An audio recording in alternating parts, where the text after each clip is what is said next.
how to install your ukulele and guitar finger guide. So to install your finger guide, I suggest getting a library card or a credit card to help you out with the installation. So what we're going to do is start at the top with peel here. We're going to take fret 1 off. Once we have fret 1 off, just put the very lip of it, the tip of it, right onto the credit card, and then take your time and be gentle. Bring it over, and then set it down on the top of the fingerboard. Don't yank it because you can end up cracking the seal on the paint itself, the ink itself.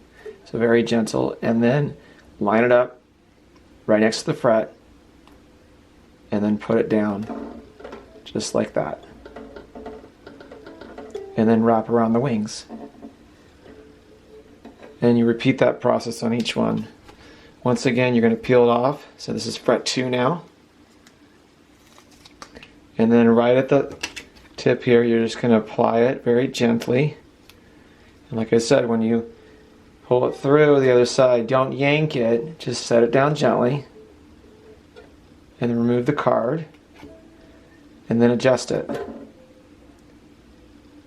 Make any adjustments within the first 15 or so minutes, because once it sets, you can't make the adjustments anymore. Otherwise it'll ruin the fretboard stickers.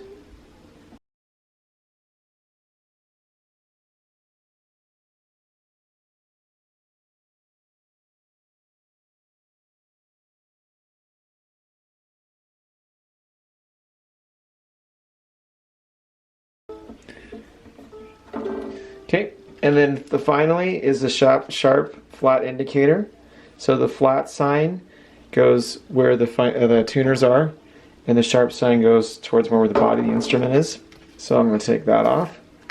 I'm going to put it at the side of the neck so I can see it all the time, figure out what direction I'm going for sharps and flats. And I like to put it between 2 and 5. There you go. It's all installed. Enjoy your finger guide.